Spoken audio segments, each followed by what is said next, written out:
preciosa paz de nuestro Señor Jesucristo. Gracias le damos al Señor por este precioso día, hermanos. Es un precioso día, ¿cierto? Alguien dirá por ahí, pero está nublado, hace frío. Pero sin embargo la Escritura dice que este es el día que el Señor nos hizo. Y nos gozaremos y nos alegraremos en Él porque es el día que el Señor nos hizo. Amén. Así que nosotros, hermanos, como hijos agradecidos, toda buena dádiva y todo don perfecto reconocemos que viene solamente de lo alto, del Padre de las luces, en quien no hay sombra de variación, en quien no hay mudanza.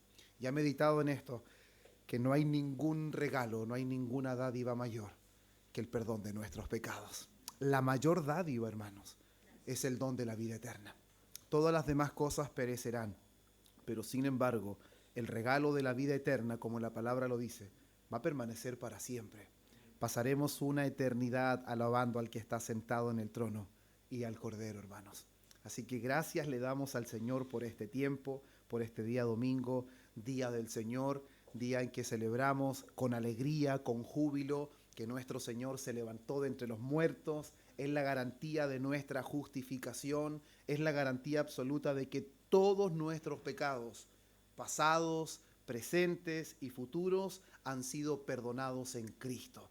Hemos sido amados en nuestro Señor Jesucristo y podemos presentarnos con completa confianza, sin temor, sin miedo, sin incertidumbre, sino por el contrario, con plena certidumbre de fe delante de Él, ante su trono de gracia. Gracias también al Señor por esta coordinación que nuestro hermano Felipe ha realizado. Qué glorioso, hermanos, es cuando somos expuestos a la palabra de Dios, a su ley. ¿Cuánto nosotros meditamos, hermanos, en la semana durante la ley? No quiero que me responda. Normalmente no meditamos mucho en la ley del Señor. Y de hecho deberíamos meditar continuamente en la ley del Señor para que pudiéramos ver con mayor claridad que nuestra aceptación delante de Dios no radica en cuán bien nos portamos, no radica en cuán cumplidores somos de su ley, porque si fuera nuestra aceptación por el cumplimiento de la ley, no tendríamos ninguna oportunidad, hermanos, ninguna, porque transgredimos su ley. Un día escuché a un pastor decir que la ley de alguna manera es como un globo, hermanos, porque es algo que es como una cadena, bien puede mencionarse, pero sin embargo el que quebranta un solo mandamiento rompe toda la ley. Finalmente, si usted pincha un globo, no es que una parte del globo se rompe el globo completo. Entonces nosotros no podemos jactarnos de cumplir ciertos aspectos de la ley, pero sin embargo quebrantamos otros. Quebrantamos uno y somos transgresores. Y no tenemos acceso al trono del Señor. Y es algo extraordinario porque lo que Dios exige para entrar a su presencia, ¿qué es? Perfecta justicia. ¿Alguien lo cumple?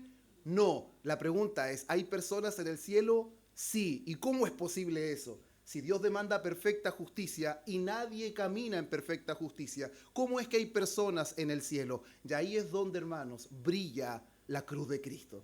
Ahí es donde brilla el Evangelio, porque hay personas en el cielo, porque hubo uno en representación de su pueblo, que cargó el pecado de su pueblo y por medio de la fe en Él podemos entrar a la presencia del Señor. ¿Y eso no trae gozo, hermanos? ¿No le da motivación para venir al culto el domingo? ¿No le da motivación para seguir creciendo en el conocimiento de Dios por medio de la palabra? ¿No le dan ganas de doblar sus rodillas y orar al Dios de toda gracia?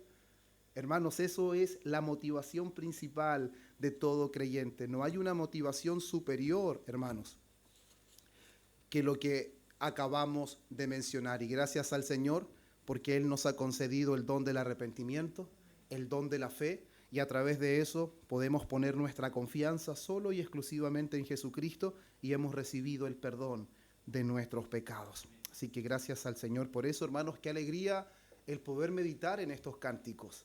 Ahí me trataba de contener porque sabía que pronto me tocaba pasar aquí, y para no estar secándome tanto lágrimas, hermanos. Normalmente no soy una persona que llora tanto, o no me considero una persona que llore en otros aspectos, en otras áreas. Pero sin embargo, cada vez que medito, hermanos, en la realidad de mi pecado y en la realidad de la gracia del Señor, me es imposible, hermanos. Mis sentimientos fluyen de esa manera, pero sin embargo me es muy difícil. No digo que todos deben reaccionar de la misma forma, porque el verdadero arrepentimiento, la verdadera fe, no consiste en lágrimas, consiste en cambio. Hay personas que quizás no le caen lágrimas, pero la palabra impacta profundamente. Y lo vemos en su cambio de vida, lo vemos en las formas que ahora hace, en las cosas que anhela. Así que no podemos evaluar, hermanos, a simple vista. Y eso tiene mucho que ver con lo que fue el sermón del domingo pasado, ¿se acuerdan? Y lo que vamos a ver hoy día también, que no podemos juzgar nosotros según las apariencias. No podemos tener impresiones equivocadas sin tener claridad si las cosas son así, porque estaríamos pecando. Así que les voy a invitar a que abran sus Biblias una vez más en el Evangelio según Mateo, capítulo 7, y le vamos a dar lectura a los mismos versículos, del versículo 1 hasta el versículo 6. Vamos a hacer un muy breve repaso de algunas cosas que mencionamos en el sermón anterior para que podamos dedicarnos exclusivamente a lo que vamos a ver hoy día. Ya ustedes se recuerdan que el título del sermón es ¿Permite Dios juzgar a los demás? Vamos a seguir en esa misma línea, por lo tanto hoy día sería la segunda parte del sermón. Amén. Así que les invito, hermanos, a que se pongan en pies. Vamos a dar lectura a la palabra del Señor que dice así: no juzguéis para que no seáis juzgados, porque con el juicio con que juzgáis seréis juzgados, y con la medida con que medís os será medido. ¿Y por qué miras la paja que está en el ojo de tu hermano y no echas de ver la viga que está en tu propio ojo? ¿O cómo dirás a tu hermano, déjame sacar la paja de tu ojo, y he aquí la viga en el ojo tuyo? Hipócrita, saca primero la viga de tu propio ojo, y entonces verás bien para sacar la paja del ojo de tu hermano. No deis lo santo a los perros, ni echéis vuestras perlas delante de los cerdos, no sea que las pisoteen y se vuelvan y os despedacen. Amén. Vamos a orar. Padre, una vez más, Señor, mediante Jesucristo, le damos gracias por este tiempo. Le damos gracias por esta oportunidad que usted nos da este día domingo, Señor, de poder disfrutar una vez más del día del Señor. De poder disfrutar que nuestro Señor Jesucristo no solo vivió una vida perfecta de obediencia que no podíamos vivir, sino que también murió la muerte que nosotros debíamos morir. Y Señor, al tercer día Él se levantó de entre los muertos, garantía de nuestra justificación. Y su palabra, Señor, hoy día, una vez más, está en nuestro medio. Ayúdanos, Señor, a contemplar las maravillas de tu ley. Enséñanos, Señor, para que hallemos, Señor, todo lo que necesitamos en tu palabra. Y reconocemos, Dios mío, que necesitamos continuamente la asistencia de tu Espíritu Santo. Reconocemos que muchas veces somos superficiales y pasamos por alto aspectos importantes de tu palabra, pero te ruego, Señor, que en esta hora, tanto mi vida como la de mis hermanos, Señor, podamos estar completamente atentos, Señor, a lo que tengas que decirnos, porque necesitamos oír tu voz, necesitamos todo tu consejo, necesitamos ser dirigidos por tu palabra y no por nuestras emociones, no según nuestro propio criterio, porque reconocemos que hemos errado mucho en el camino. Por eso hoy declaramos que queremos ser guiados completamente por usted. Se lo pedimos en el nombre de Cristo nuestro Señor. Amén. Y amén. Pueden tomar su asiento, hermanos. Una de las cosas, hermanos, importantes que mencionamos en el sermón anterior, que es importante recordar para que no perdamos, hermanos, el hilo de lo que hemos venido diciendo, es que el capítulo 7 está totalmente relacionado, hermanos, con el contenido general del Sermón del Monte. Dijimos que esta es la última sección del Sermón del Monte y sin embargo, a pesar de que es la última sección, hay un hilo de pensamiento en todo el sermón. Y nuestro Señor Jesucristo de alguna manera está llegando como a la cúspide de las enseñanzas que Él está dando a sus discípulos, que son los ciudadanos del reino y que claramente hemos aprendido que cómo se conducen, las cosas que anhelan, las motivaciones que los mueven son muy diferentes a las motivaciones del mundo, a lo que el mundo anhela o lo que el mundo persigue. Entonces, hermanos míos, llegamos hasta este versículo que mencionamos de una manera muy enfática, que es uno de los versículos más conocidos, inclusive por no cristianos, y a su vez es el versículo más mal interpretado en toda la Biblia. No juzguen para que no sean juzgados. Entonces, claramente eso, hermanos, a nosotros nos abría la posibilidad de que pudiéramos comprender de la mejor manera lo que las palabras del Señor Jesucristo en realidad estaban enseñando, lo que Él quería transmitir a sus discípulos o lo que Él quería evitar que sus discípulos hicieran. Y por eso nosotros dijimos que es importante, para poder entender con mayor claridad lo que quiso decir, es saber lo que no quiso decir. Y para eso nosotros estudiamos la definición de lo que es la palabra juicio y lo que es la palabra juzgar. Y la palabra juicio tiene que ver con la facultad de discernir entre lo bueno y lo malo, entre lo verdadero y lo falso. Y juzgar tiene que ver con el resultado de esa facultad de discernir, en donde ahora yo genero una sentencia. Yo ejercí la facultad de discernir, hice la evaluación, el análisis, si era bueno o era malo, y ahora decreto o declaro una sentencia. Entonces, hermanos, es importante que bajo ese escenario o bajo ese contexto nosotros entendiéramos de que el Señor Jesús no quiso decir de que nosotros debíamos dejar a un lado la facultad de discernir y debíamos ignorar por completo, en absoluto, el comportamiento, hermanos, el carácter o inclusive las enseñanzas de los hombres. Nosotros pudimos ver eso, por ejemplo, en 1 Corintios capítulo 5, versículo 9 al 11, donde el apóstol Pablo deja claro de que nosotros no debemos juntarnos o no debemos tener un relacionamiento con aquellos que se llaman hermanos, pero claramente, hermanos míos, su conducta es opuesta a lo que profesan. Dicen ser hermanos, pero son fornicarios. Dicen ser hermanos, pero sin embargo están llevando una vida opuesta. Entonces, no que no nos juntemos con nadie del mundo, porque para eso sería necesario salir del mundo. Pero con todo aquel que llamándose hermano vive de esa manera, con tal ni siquiera os juntéis. O como dice 2 de Tesalonicenses 3:6, pero os ordenamos, hermanos, en el nombre de nuestro Señor Jesucristo, que os apartéis una vez más de todo hermano que ande desordenadamente y no según la enseñanza que recibisteis de nosotros. Y dejamos claro, hermanos, de que a pesar de que Dios ha dado la oportunidad de juzgar a los hombres en la tierra que gobiernan, el contexto de estas palabras van dirigido directamente al contexto de iglesia, de sus discípulos. No está hablando del gobierno al nivel del mundo. Y nosotros vimos cómo el Señor Jesucristo a lo largo de este Sermón del Monte ha venido revelando, hermanos, los errores doctrinales de los escribas y los fariseos. Y es la principal, hermanos, es lo principal que mueve a nuestro Señor a dar estas enseñanzas, porque Él quiere librar a sus discípulos, a todos, hermanos,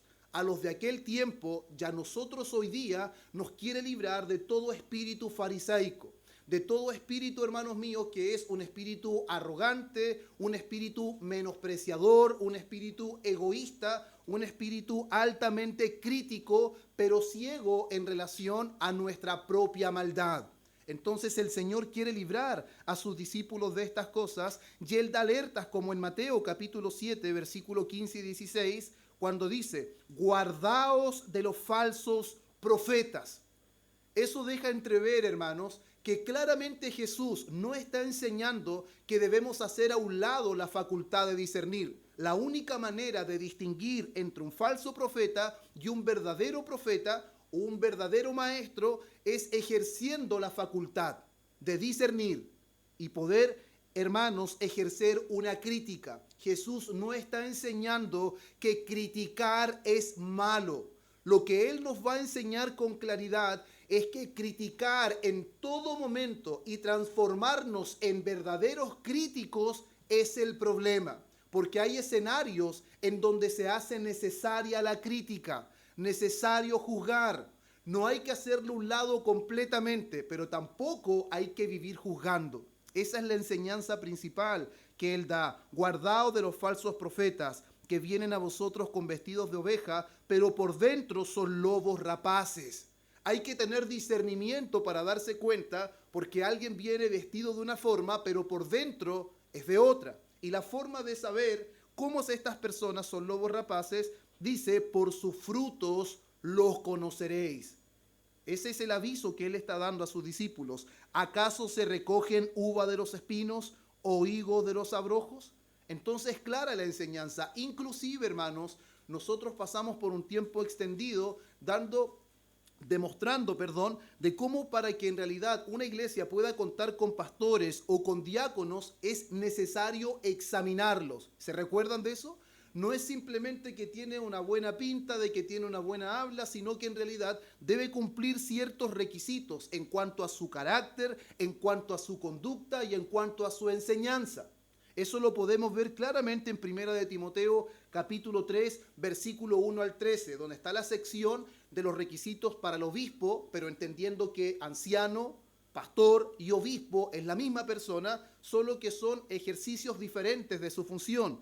Y en adelante después viene la parte de los diáconos. Y hermanos, nosotros dijimos algo puntual que no puedo olvidarme de ese versículo, que es el texto, el último capítulo o el último versículo del libro de los Jueces, capítulo 21, versículo 25, donde dice: en estos días no había rey en Israel y cada uno hacía lo que bien le parecía. Hacer lo que bien me parece no es solamente algo característico del tiempo final de los jueces, es algo que es muy característico en este tiempo. Muchas veces la gente dice: mi Dios es así, mi Dios es de esta manera, yo no veo a Dios que Él haga esto, yo creo que Dios es así. Eso es conducirse según bien le parece a cada uno. Y eso, hermanos, es una tragedia, porque Dios se ha revelado, Él se ha dado a conocer mediante su palabra. Él se nos ha revelado completamente, hermanos. Ya Dios nos reveló todo lo que necesitábamos conocer respecto a Él. No hay nada más que agregar referente al pecado, no hay nada más que agregar referente a la salvación, no hay nada más que agregar referente al arrepentimiento, ni referente al infierno, no hay nada más que agregar en ningún punto. Dios se reveló y nos reveló su voluntad a la perfección. Todo lo que necesitamos saber está en la palabra. Entonces, claramente no estaba enseñando de que debemos hacer a un lado esa facultad y que debemos implementar tolerancia total, tolerancia completa. Debemos aceptarnos tal como somos. Inclusive la gente dice: Dios es así. Dios nos acepta tal como somos. Hermanos, esa es una mentira muy grande. Si Dios nos aceptara tal como somos, ¿por qué querría cambiarnos el corazón? ¿Por qué nos daría su espíritu para que caminemos de manera opuesta a lo que veníamos haciendo? Dios no querría transformar al que acepta tal como es. Por eso me gusta mucho cómo lo han postulado muchos hombres a lo largo de la historia, es que Dios no nos ama tal como somos, sino que nos ama a pesar de lo que somos. A pesar de lo que somos, Él nos ama y en su amor Él nos transforma. En su amor, Él nos da un nuevo corazón, nos da su espíritu para que andemos conforme a su voluntad. Y el versículo 6, hermanos, donde dice: no deis lo santo a los perros, ni echéis vuestras perlas delante de los cerdos, no sea que las pisoteen y se vuelvan y os despedacen. A pesar de que podríamos quizás desplegarnos más tiempo en este versículo, sin embargo, este versículo, una vez más, es la evidencia de la necesidad, hermanos, de aplicar la facultad de discernir. Es, hermanos míos, un texto clave para que entendamos de que el Señor no está prohibiendo juzgar. Es necesario. ¿Cómo podríamos, hermanos, distinguir entre lo santo, las perlas y los perros y los cerdos si no ejercemos un justo juicio?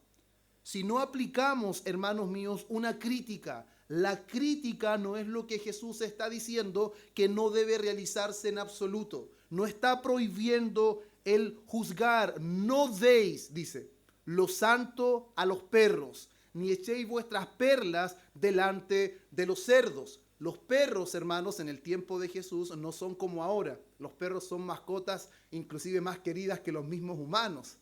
Pero sin embargo, hermanos míos, en ese tiempo los perros eran animales salvajes, no eran animales domésticos. Y normalmente los perros eran considerados inmundos, inmorales. Normalmente eran símbolo de impiedad, de inmoralidad. Y los cerdos eran animales que simbolizaban impureza. Entonces, claramente hay una diferencia entre lo santo y los perros, entre las perlas y los cerdos, y para eso se debe ejercer un discernimiento. No podemos establecer comparaciones si no ejercemos un discernimiento. Y este texto también apunta a algo muy importante, que cuando nosotros no discernimos, hermanos míos, vamos a estar entregando algo precioso a algo indebido. No vamos a hacer buen uso de lo precioso que Dios ha puesto en nuestras manos. No podemos dar lo santo ni las perlas a los perros ni a los cerdos. Y creo, hermanos míos, que claramente en el contexto se está refiriendo al Evangelio, que claramente se está refiriendo a la palabra de Dios que tiene el poder de transformar el corazón. Una de las cosas, hermanos, que normalmente pasa, que cuando una persona se convierte a Cristo, es tanto el amor, es tanta la gracia que puede ver, que le quiere hablar a todo el mundo de Cristo, que a todo el mundo le quiere presentar el Evangelio. Pero sin embargo, normalmente, hermanos míos, dedicamos tiempo, dedicamos esfuerzo y normalmente puede ocurrir que no sabemos cuándo debemos detenernos. Y claramente el Señor está enseñando que necesitamos ejercitar, necesitamos aplicar el discernimiento para saber dónde estar y cuándo debemos salir de ahí. Hasta cuándo debemos hacerlo y cuándo no debemos hacerlo. Porque claramente quien está menospreciando, quien no tiene la capacidad de discernir entre lo santo y lo profano, hermanos míos, en realidad sería una pérdida no solo de tiempo. El énfasis no es el tiempo, el énfasis no es el esfuerzo, el énfasis es que estaremos dando lo precioso a personas que no les interesan, a personas que no van a distinguir entre una perla o algarrobas de cerdo. No van a discernir en realidad entre lo precioso y cosas que son viles. Entonces, claramente, con este versículo está fortaleciendo la necesidad de ejercer juicio. No podemos ser personas que pasan por alto todo, pero al mismo tiempo no podemos ser personas que lo critican todo y que lo juzgan todo, porque podemos caer en dos extremos. Y nosotros vimos claramente en Juan capítulo 7, versículo 24, que el llamado de nuestro Señor Jesús y la enseñanza que Él nos da es que no debemos juzgar según las apariencias, sino que tenemos que juzgar con justo juicio. Y en el versículo 3 y versículo 5 de nuestro texto tenemos el llamado a no ser hipócritas al juzgar, como los fariseos, que eran ultra críticos, pero sin embargo eran ciegos en cuanto a su pecado. Eso se los dice Jesús en Mateo 23, 26 al 27, donde enfatiza que son fariseos ciegos, que limpian lo dentro del plato, lo fuera, y lo de dentro está totalmente sucio. O en el versículo 27, cuando enfatiza que son hipócritas, que por fuera se muestran hermosos, pero por dentro están llenos de huesos de muerto y de toda impureza.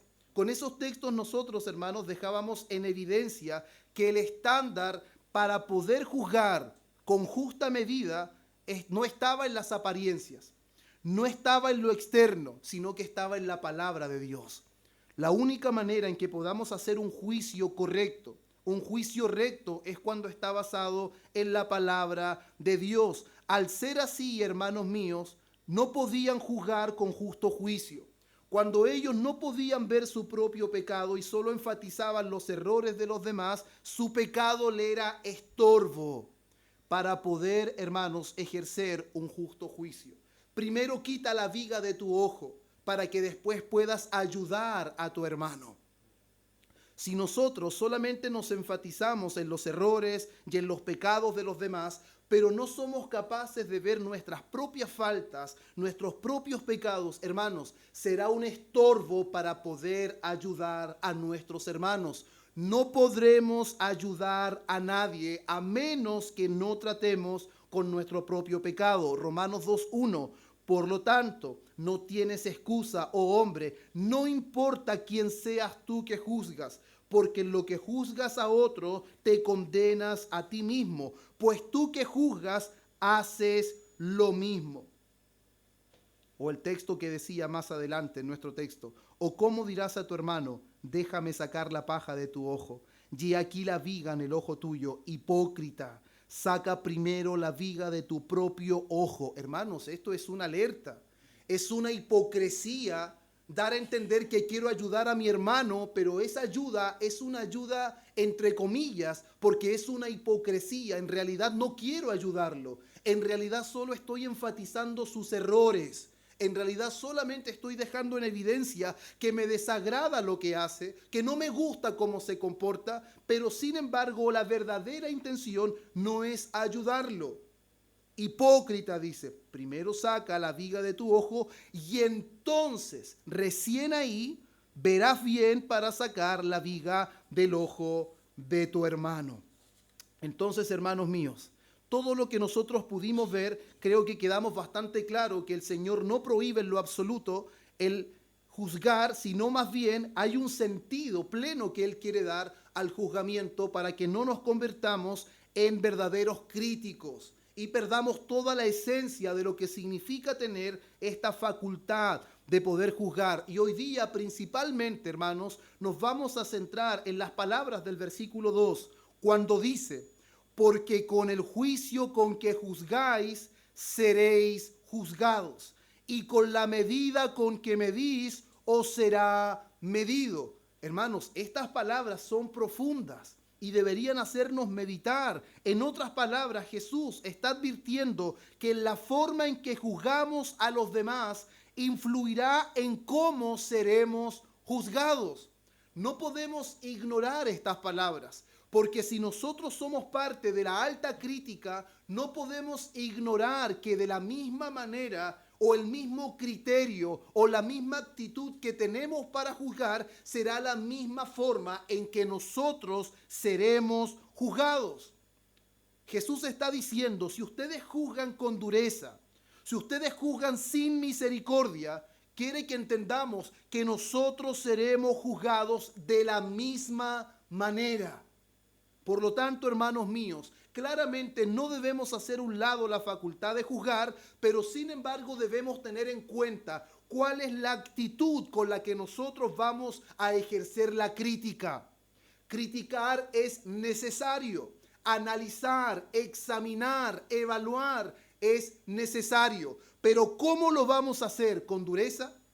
¿Sin misericordia? ¿Con hipocresía? No, porque si lo hacemos de esa manera, Jesús nos dice, de la misma forma ustedes serán juzgados. Es un llamado, hermanos, a ser responsables y cuidadosos en ejercer esta tan valiosa facultad de juzgar, puesto que también dice, con la medida con que medimos, seremos medidos. La misma medida que utilizamos, hermanos. ¿Y qué significa eso? Lo que acabamos de decir anteriormente. La medida significa el criterio, la actitud y la motivación que nos mueve a juzgar será la misma que se nos aplicará a nosotros. Si pensamos que juzgar de manera dura, sin misericordia, y que la actitud que tenemos para enfrentar la crítica será solamente desde nosotros hacia afuera, hermanos, es ignorar las palabras del Señor. Porque no solamente los de afuera serán objetos de crítica, olvidamos algo importante, que nosotros también somos personas y también estamos siendo evaluados.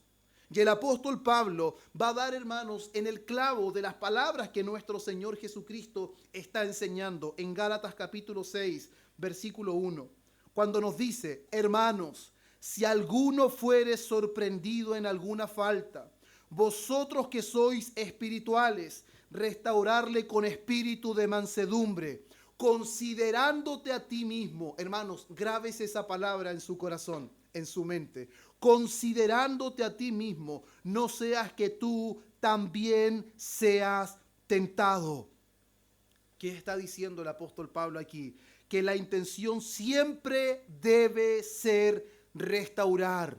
Cuando nosotros nos vamos a aventurar a juzgar, a aplicar nuestro juicio, a poder juzgar a un hermano o a una hermana, nosotros, hermanos, siempre debemos hacerlo con la intención de restaurar al hermano, con la intención de ganar al hermano y no de destruirlo. Sin embargo, si usted se da cuenta, la intención de Jesús al mostrar la hipocresía de los fariseos y los escribas, al querer sacar la paja cuando ellos tienen una viga, eso da a entender que la motivación que ellos tenían era ver al hermano destruido. Ellos se gozaban al ver que tenían la razón y que todos los demás estaban mal. Sin embargo, la palabra nos enseña que la motivación que nos debe mover a analizar, a evaluar, a examinar a alguien, siempre debe ser con la intención de restaurar, con la intención de edificar, de ganar al hermano y no destruirlo. Y el Señor también lo dice en Mateo 18:15, cuando habla del contexto de la disciplina en la iglesia. Por tanto, si tu hermano peca contra ti, ve y repréndele estando tú y él solos. Tú y él solos, porque no tienes la intención de destruir a tu hermano. No tienes la intención de divulgar lo que tu hermano hizo, porque sabemos que eso lo destruiría. Sabemos que eso lo desprestigiaría y no queremos desprestigiar a nuestros hermanos. Queremos que nuestros hermanos sean edificados. Queremos que nuestros hermanos crezcan. Ve estando tú y él solos. Si te oyere, has ganado a tu hermano. La intención, hermanos, de la crítica, del juzgamiento, es ganar a tu hermano. Es por eso, hermanos míos, que el criterio siempre debe ser la palabra de Dios y siempre debe ser con la actitud mansa. Eso es lo que dice el apóstol, con mansedumbre, y siempre debe ser, hermanos, con la intención de restaurar y ganar al hermano. No debe haber otra motivación.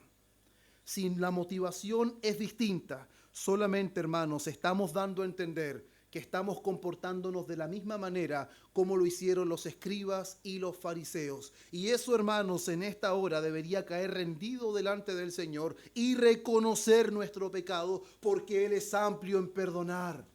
Él es amplio en perdonar, pero la palabra de Dios está para alumbrar en nuestro camino. Es por eso, hermanos, que todo esto nos lleva a considerar con mucho cuidado el versículo 2.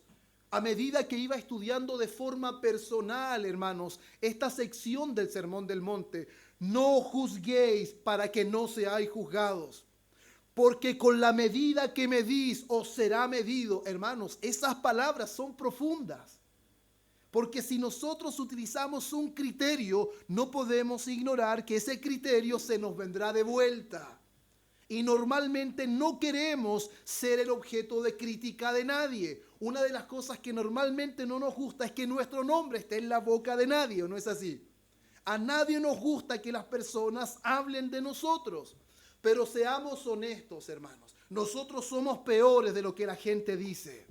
Y Dios lo sabe muy bien, y nosotros también. La diferencia está en que aunque nosotros digamos que no, aún nos cuesta vivir de manera transparente y nos acostumbramos a vivir de una manera, hermanos, de alguna forma hipócrita, con apariencias. Nos gusta que las personas tengan un alto concepto de nosotros, pero ¿de qué sirve? No se engañen, dice el apóstol. Dios no puede ser burlado. Él nos conoce perfectamente y Él conoce las intenciones de nuestro corazón. Él sabe cuando nos hemos transformado solamente en personas críticas, personas que tienen un muy alto concepto de sí mismos y que se han transformado en personas que menosprecian a sus hermanos porque siempre lo ponen en balanza conforme a sí mismo. Yo soy mejor que él, por lo tanto puedo criticarlo. Nunca usted criticará a alguien que es mejor que usted. Jamás. De hecho, esos son los ejemplos naturales que se ponen. ¿Para qué voy a ir a la iglesia? ¿Para ser como él? Ya adivinen a quién ponen de ejemplo. Al que da peor ejemplo en la iglesia. Pero no ponen, por ejemplo, al que da buen ejemplo en la iglesia, porque sabe que eso le resultará en una demanda. Es así. Yo no soy como aquel, pero pone un ejemplo a alguien que claramente está haciendo las cosas mal. Eso es algo muy común de la naturaleza caída, hermanos míos. Por eso, hermanos, un espíritu que no anhela ayudar al hermano, sino que lo menosprecia, ese es el espíritu farisaico que Jesús está condenando a través de estas palabras. Pero ahora, hermanos míos, junto con lo que acabo de mencionar, la pregunta para todos nosotros es: cuando nosotros juzgamos, ¿lo hacemos para librar a nuestro hermano del error? ¿Estamos juzgando para librarlos del error? ¿Estamos juzgando para ganar a nuestro hermano? Cuando juzgamos, ¿lo hacemos para restaurar a nuestro hermano? Porque si no lo estamos haciendo por esto, hermano, tristemente nos estamos transformando en jueces. que lo evalúan todo, que lo critican todo. Y hermanos, debemos reconocer que en algún aspecto de nuestras vidas sí nos hemos convertido en jueces. Y el único juez, el único legislador es Dios y no nosotros. Pero sin embargo, lamentable y tristemente, muchas personas se han transformado en personas que siempre quieren tener la palabra para opinar respecto a todo. Y quieren decir siempre, quieren que su palabra tenga mucho peso, mucho valor y quieren evaluar todo. Evalúan el vestuario, evalúan el calzado, evalúan todo, hermanos. Siempre tienen una palabra de crítica. De hecho, hoy día una de las cosas muy comunes, no sé si lo voy a mencionar bien, pero es el outfit. Aún ahora, inclusive están criticando si es que el outfit está bien. Hoy día no debió venir de este color, debió hacerlo de esto. No le vienen los aros, no le viene el zapato. Hermanos, la palabra nos enseña que no juzguemos para que no seamos juzgados. Con la medida con que medimos, seremos medidos. El Señor nos dice, hagan a un lado la facultad, pero juzguemos en las cosas que tienen sentido juzgar, cuando sea necesario. Y no nos volvamos verdaderos jueces, verdaderos críticos que juzgan y evalúan absolutamente todo. De hecho, muchas veces somos tan veloces para juzgar que cuando andamos en un lugar y pasó una persona conocida y no nos saludó, algo tiene que haberle pasado. Empezamos a murmurar, no me saludó por esto, no me saludó por esto otro, de seguro se enteró de esto. Hermanos, simplemente la persona andaba tan apurada que no lo vio. Pero es lo último que pensamos, siempre echamos a correr la mente más allá. Y eso, hermanos, es de lo que el Señor nos quiere librar. Que no nos volvamos críticos en todo momento. Que todo lo que vemos queremos juzgarlo, que todo lo que vemos queremos analizarlo. Eso no es lo que el Señor nos está enseñando. Eso es lo que del Señor nos está librando, hermanos. Es que ¿por qué se dejó el pelo tan corto? Es que ¿por qué el pantalón así? ¿Y por qué de esta manera? Se imponen reglas, hermanos, que están directamente creadas de nosotros mismos. No nacen de la palabra del Señor. Y eso es algo muy, muy complicado, hermanos. Una cosa muy distinta si alguien le dice, hermano, ¿cómo me veo? Usted tiene que darle la opinión. Y ser honesto, cuesta. Sí, se le ve bien el verde, pero hubiese sido quizás mejor un azul. Pero es una opinión, ¿cierto? Pero usted no lo juzgó sin que le dijera nada. Si no le preguntó, si no me preguntaron, hermanos, no echemos a correr nuestra mente. No echemos a correr nuestra crítica. No hagamos eso. El Señor nos está librando de todas estas cosas. Normalmente el crítico se goza al ver cuando alguien no está bien según su propio criterio. ¡Ay, qué mal se ve! Y normalmente empieza a divulgarlo, ¿no es así? El crítico no simplemente ejerce una crítica en su mente, el crítico transmite sus críticas, transmite su evaluación, su análisis. Alguien entra y lo analiza de pies a cabeza. Hermanos, Dios nos está librando de esas cosas. Antes bien, preocúpate de la viga que tienes en tu ojo para que puedas ayudar a tu hermano. Tú ves una paja, tú tienes una viga. No te conduzcas con hipocresía como los religiosos de aquel tiempo. Es lo que Jesús les está diciendo. Para que podamos ayudar a nuestros hermanos con las motivaciones correctas, con la palabra del Señor, con mansedumbre y con la intención de restaurar y ganar a nuestro hermano. La palabra es categórica, hermanos míos, en anunciar que nosotros no hemos sido puestos por jueces. Solo uno es juez y ese es Dios. Ese es Dios, hermanos. Santiago 4, versículo 11 y 12. Esta es la nueva versión de las Américas. Dice así: hermanos, no hablen mal los unos de los otros. El que habla mal de un hermano o juzga a su hermano, escuche esto, habla mal de la ley y juzga la ley. Pero si tú juzgas a la ley, no eres cumplidor de la ley, sino juez de ella. Entonces, hermanos, cuando nos transformamos en críticos y analizadores de todo, ¿estamos siendo cumplidores de la ley? No, nos estamos transformando en jueces de la ley. Versículo 12, solo hay un legislador y juez que es poderoso para salvar y para destruir. El que tiene el poder y la autoridad para salvar y para destruir es Dios, hermanos. Es Dios. Y mire lo que dice después.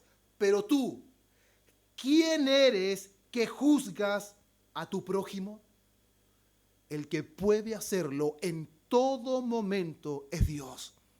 El que puede ejercer juicio justo es Dios en todo momento. Nosotros no hacemos un lado la capacidad que Dios nos ha dado, pero no debemos transformarnos en críticos las 24 horas del día, sino cuando la situación lo amerita. Hermanos, ni tú ni yo somos jueces. No somos absolutamente nadie para tomar el lugar de Dios. Si bien nuestro Señor, como los apóstoles, ejercieron juzgamiento, ellos criticaron, analizaron situaciones, pero debemos entender que siempre lo hicieron cuando fue necesario, cuando la situación lo ameritaba. Mateo capítulo 16, versículo 16 y versículo 12, porque es extenso ese relato.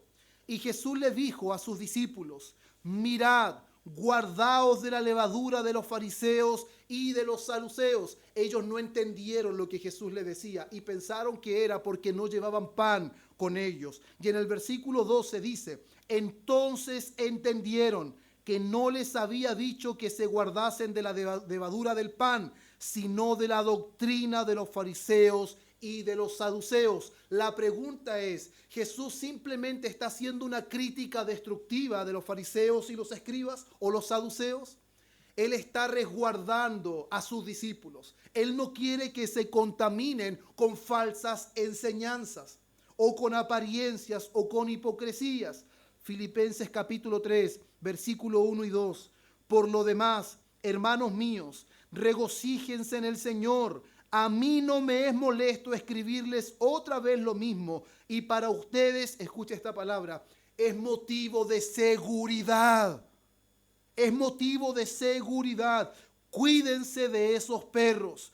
Cuídense de los malos obreros. Cuídense de la falsa circuncisión. Porque el apóstol Pablo está juzgando a estas personas para resguardar a la iglesia, para proteger a la iglesia. Primera de Juan, capítulo 4, versículo 1. Amados, no creáis a todo espíritu, sino probad los espíritus si son de Dios, porque muchos falsos profetas han salido por el mundo. Romanos 16, versículos 17 y 18. Mas os ruego, hermanos, que os fijéis en los que causan divisiones y tropiezos en contra de la doctrina que vosotros habéis aprendido, y que os apartéis de ellos, porque tales personas no sirven a nuestro Señor Jesucristo, sino a sus propios vientres, y con suaves palabras y lisonjas engañan los corazones de los ingenuos. Una vez más, el apóstol Pablo, dejando en evidencia la falsedad, el engaño de hombres que quieren dañar al pueblo de Dios. Ese es un juzgamiento con justo juicio, honrando la verdad de Dios.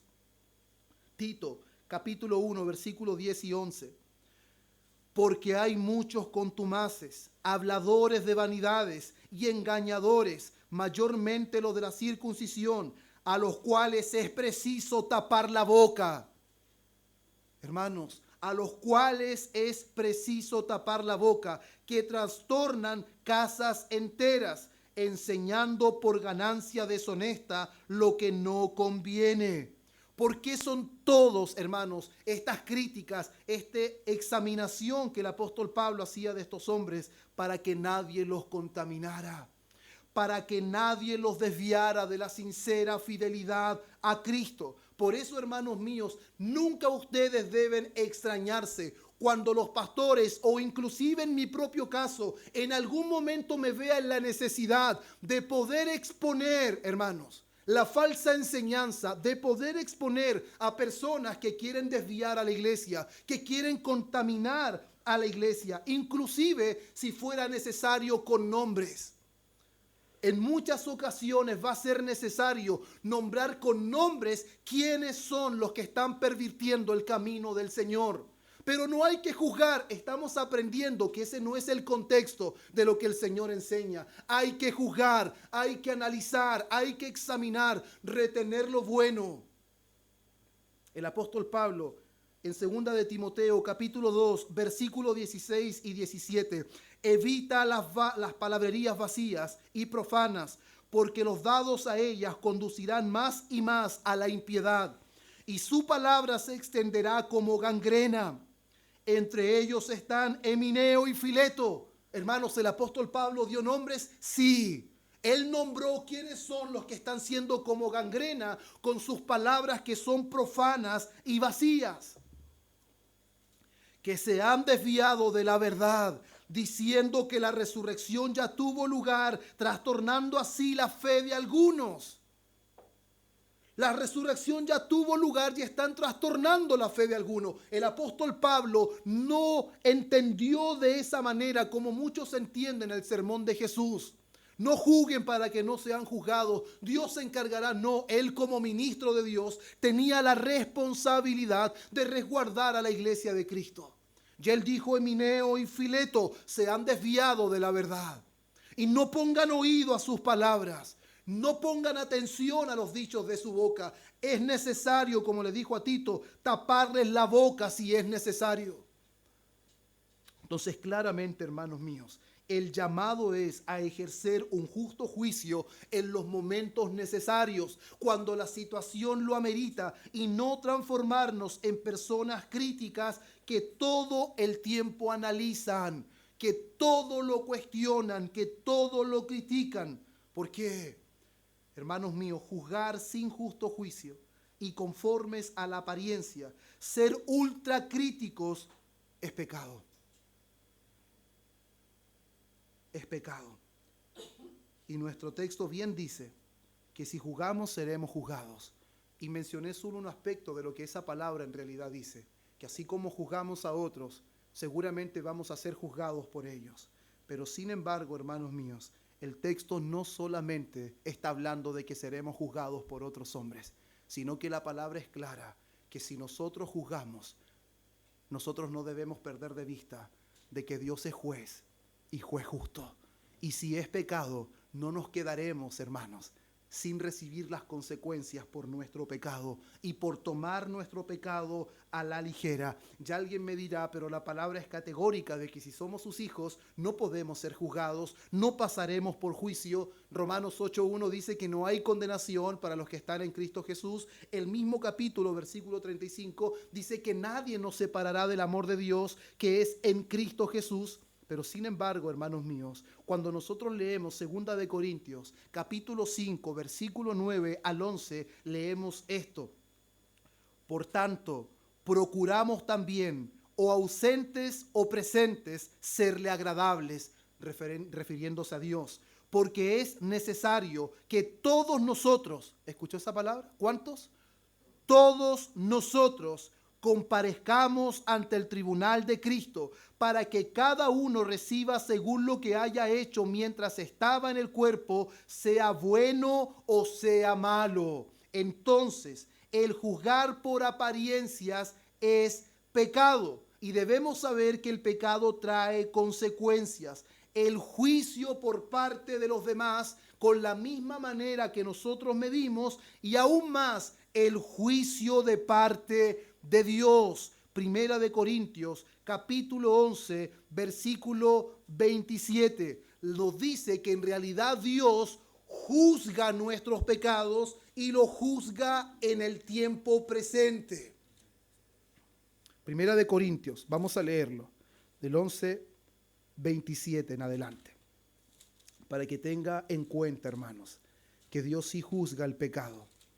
Y no está hablando del juicio de condenación, porque es verdad, no hay condenación para los que están en Cristo Jesús.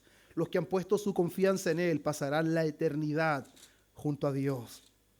Primera de Corintios 11, 27 en adelante dice: de manera que cualquiera que comiere este pan o bebiere esta copa del Señor indignamente será culpado del cuerpo y de la sangre del Señor. Por tanto, pruébese cada uno a sí mismo. ¿Qué es lo que le decía? Hipócrita, Ve la viga de tu ojo para que puedas ver bien y ayudar a tu hermano. Pruébate a ti mismo.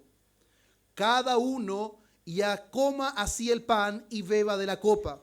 Porque el que come y bebe indignamente, sin discernir el cuerpo del Señor, juicio come y bebe para sí.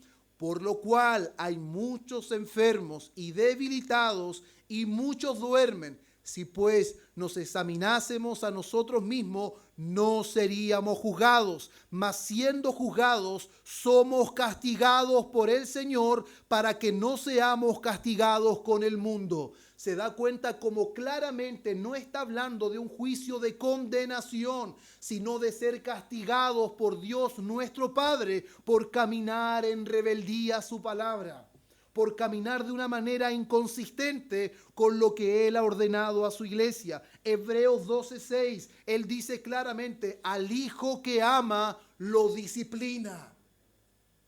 El pecado, hermanos, será disciplinado por parte de nuestro Dios. Seremos castigados por parte de nuestro Dios cuando andamos en pecado. Romanos 14, versículo 10. Pero tú, ¿por qué juzgas a tu hermano? O tú también, ¿por qué menosprecias a tu hermano? Porque todos compareceremos ante el tribunal de Cristo. Porque escrito está, vivo yo, dice el Señor, que ante mí se doblará toda rodilla y toda lengua confesará a Dios. De manera que cada uno de nosotros dará a Dios cuenta de sí. Hermanos, daremos cuenta del juicio que estamos utilizando para juzgar, para criticar a los demás. Porque Dios es juez, Él es el único legislador. Nosotros no somos jueces de la ley, somos cumplidores de la ley.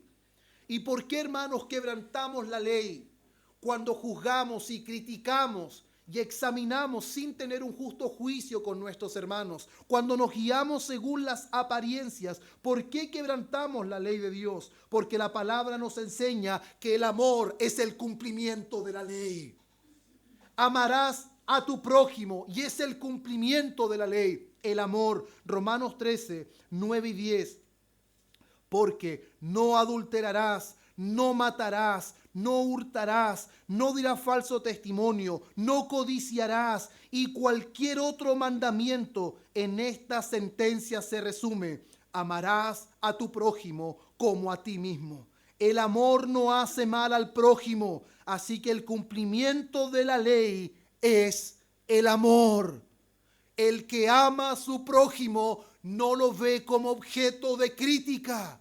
Solo está dispuesto a ejercer juicio cuando él ve que su hermano puede ser engañado, que su hermano puede ser dañado, con la intención y la motivación de ayudarlo, de edificarlo, de bendecirlo y no de destruirlo. Hermanos, que Dios nos libre de cualquier espíritu farisaico por simplemente ver a nuestros hermanos caer. Es triste que en muchas iglesias yo he escuchado que este es el único ejército, dicen, en donde cuando ven los soldados caídos los pisotean más. He escuchado muchas veces eso. Y la verdad es que eso es muy triste, porque eso no debería ser la realidad de una iglesia. Hay cosas que están mal de manera seria y eso es lo que está sucediendo en la iglesia. O bien nos está instruyendo con fidelidad la palabra del Señor, o bien la iglesia está compuesta solo de inconversos. Porque eso también es posible, que la iglesia esté compuesta por personas que no han nacido de nuevo. Y es por eso que no podemos ver la evidencia, el fruto del Espíritu, esos atributos comunicables que Dios nos da por medio de su Espíritu. El amor es el cumplimiento de la ley. Si nos amamos, no estamos exentos de criticarnos o de juzgarnos. Entiéndase el criticar en el buen sentido. Una crítica es ejercer juicio. Y si es con la intención de que su hermano salga del error, bienvenida crítica. Si es con la intención de que mi hermano sea edificado, bienvenida crítica. Pero si simplemente es con la motivación, porque tengo aires de superioridad, es porque me he vuelto un hombre o una mujer sumamente crítico, examinador y analizador, y siempre tengo en mi mente que mi palabra es tan importante que siempre quiero dar mi punto de vista. Hermanos, nuestros puntos de vista no sirven. Nuestras formas de poder guiar a la iglesia no sirven. Lo único que sirve para guiar a la iglesia al camino que Dios le agrada es la palabra de Dios. Por más que los hombres quieran inventar leyes para resguardar a la iglesia, hermanos, si la palabra de Dios no guarda a la iglesia, nada guardará a la iglesia. Nada, por más que intenten restringir muchas cosas. Hoy día muchos púlpitos, más que hablar de Cristo, más que hablar de su sacrificio, más que hablar de la redención, de la obra del Espíritu Santo, más enfatiza la vestimenta, más enfatiza cómo debe vestir una mujer. Claramente la Biblia enseña cómo debe vestir una mujer, no con qué. No menciona prenda, pero menciona la actitud, la reverencia, la modestia, con sentido de vergüenza, con pudor. Pero sin embargo se inventan leyes que Dios no ha dado. Hay cosas, hermanos míos, que claramente la palabra no menciona con claridad, pero hay textos como el apóstol Pablo cuando habla a la iglesia de Corinto: todo me es lícito, pero no todo me conviene. Todo me es lícito, pero no todo edifica. Entonces claramente nosotros, guiados por el Espíritu Santo, iremos tras lo que nos conviene. Iremos detrás de lo que nos edifica. Y claramente, hermanos, no edifica criticar y analizar todo, absolutamente todo. Es un gran error. Y que el Señor nos ayude, hermanos míos. Y creo, hermanos, creo que todos nosotros, como cantábamos delante, Sublime Gracia, en algún momento fuimos ciegos. En algún momento fuimos esos fariseos ciegos. En algún momento fuimos hipócritas. En algún momento fuimos enemigos de Dios. Pero sin embargo, hermanos míos, creo que hoy, y como Dios nos ha permitido a lo largo del tiempo de la iglesia, hemos sido alumbrados por la luz eterna de su palabra. Y creo, hermanos, que necesitamos reconocer nuestros pecados. Hemos sido críticos, hemos sido analíticos, hemos sido egoístas. ¿Hemos tenido un alto concepto de nosotros? ¿Eso nos ha llevado a menospreciar a nuestros hermanos? No le estoy diciendo que me responda. Dios lo sabe muy bien. Hay uno que es justo completamente. Hay uno que la palabra dice que su pesa es cabal. Y que a él nadie tiene que decirle nada de nadie porque él conoce el corazón de los hombres. Y aquel que es completamente justo, y aquel que es completamente santo, pudo habernos consumido de una manera muy justa. Nadie hubiese podido decir, eso no es justo. Nadie hubiese atrevido a levantar su voz, ni alzar su mano, porque Él es completamente justo. Pero sin embargo, hermanos, no lo hizo. Y nos miró con misericordia. ¿O no es así? ¿O solo será parte de nuestros cánticos? ¿O solo será parte, hermanos, de cuando alzamos nuestras manos en un momento de culto? ¿O viviremos esa realidad de que Él nos miró con misericordia y sin pasar por alto su justicia, hermanos, nos hizo aceptos en el amado? Él tomó nuestro lugar de castigo, que no sea algo, hermanos, repetitivo, que sea algo real en nuestro corazón. Él tomó nuestro lugar de castigo. Él ejerció un justo juicio sobre nosotros. Éramos culpables. ¿O no evaluó su vida cuando nuestro hermano Felipe leía la ley de Dios? ¿Salió inocente cuando se leyó la ley? ¿Pudo levantar su mano y decir, tengo entrada libre y amplia al reino de Dios? No, todos salimos culpables. Todos hemos quebrantado su ley. Por lo tanto, si alguien podía consumirnos, si alguien podía alzar su voz para condenarnos por toda una eternidad, ese es Dios, hermanos. Pero sin embargo, escuche bien, no por obras de justicia que nosotros hubiéramos hecho, sino por su misericordia, Él nos salvó. Él nos dio vida cuando estábamos muertos. ¿Sabe en qué? En nuestros delitos y pecados. Cuando éramos hijos de ira, por naturaleza lo mismo que los demás. cuando seguíamos la misma corriente que el mundo sigue, cuando estábamos bajo el maligno, cuando amábamos el pecado, Él nos amó. Y no, hermanos, ejerció el juicio que muchas veces nosotros ejercimos, que muchas veces nosotros hacemos. ¿Qué sería de nosotros, cantamos, si Él contara nuestra maldad? ¿Qué sería de nosotros? ¿Quién podría permanecer de pie ante Él si Él contara nuestros pecados? Pero ¿por qué nosotros contamos tanto los pecados de los demás? Que el Señor, hermanos, nos ayude en esto y nos conduzca con honestidad a arrepentirnos, porque Él tomó nuestro lugar y Él asumió el precio. Él asumió el costo de nuestros pecados y fue hecho maldición por nosotros. Y hay un texto muy importante cuando dice que Él se hizo pobre, siendo rico, para que por su pobreza fuéramos nosotros enriquecidos. Y vamos a terminar leyendo Filipenses. Filipenses capítulo 2. Versículo 1 en adelante. Por tanto, si hay alguna consolación en Cristo, si algún consuelo de amor, si alguna comunión del Espíritu, si algún afecto entrañable, si alguna misericordia, completad mi gozo, sintiendo lo mismo, teniendo el mismo amor, unánimes, sintiendo una misma cosa. Nada hagáis por contienda o por vanagloria, antes bien con humildad, estimando cada uno a los demás como superiores a él mismo, no mirando cada uno por lo suyo propio, sino cada cual también por lo de los otros.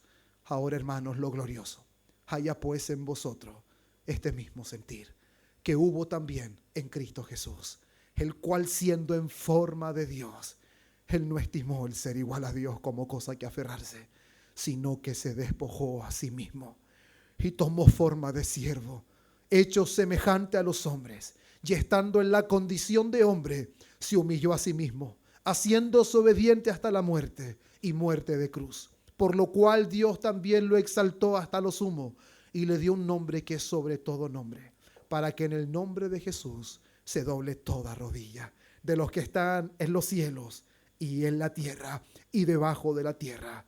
Y esto, hermanos, es muy importante. Hay un solo Señor, hay un solo juez, hay un solo legislador, y todos nosotros estamos bajo Él, y toda lengua confiese que Jesucristo es el Señor, para gloria de Dios Padre. Amén. Vamos a orar. Quédese ahí en su lugar. Padre eterno, cuántas gracias te damos, Dios mío. Gracias por permitirnos ser una vez más alumbrados por tu palabra. Oh Señor, bien lo expresó el rey David. Lámpara es a mis pies tu palabra y lumbrera mi camino. Oh Señor, y juntamente con él también clamamos, Señor, sustente nuestros pasos, Señor, en sus caminos, para que nuestros pies no resbalen.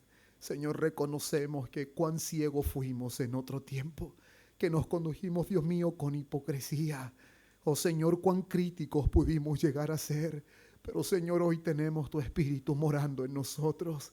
Oh Señor, hoy no somos gobernados por las obras de la carne, sino que tu Espíritu nos guía. Si vivimos por el Espíritu, andemos también por el Espíritu. Oh, guíanos, Señor, para que podamos arrepentirnos de todo, Dios mío, nuestros pecados, y podamos ser honestos, Dios mío, contigo, y podamos reconocer que aún en este tiempo, Señor, nos hemos conducido de una manera incorrecta. Perdónanos, Señor, perdónanos de toda nuestra maldad, perdónanos de todos nuestros pecados, perdónanos, Señor, por criticar, por analizar en donde no tiene ningún sentido, perdónanos si hemos menospreciado a algún hermano, perdónanos, Señor, si en algún momento hemos hecho un juzgamiento sin un justo juicio, solamente una crítica vacía, sin intentar edificar, sin la motivación correcta. Perdónanos si nos hemos conducido sin mansedumbre, sin humildad, sin considerarnos a nosotros mismos. Enséñanos a ser espirituales, a ser maduros, Señor, en la fe. Oh Padre eterno, que esta palabra marque un antes y un después en la forma en cómo hemos apreciado este tipo de cosas. Asístenos, Espíritu Santo, y dirígenos hacia tu voluntad, porque te lo pedimos en el nombre de Cristo. Amén y amén.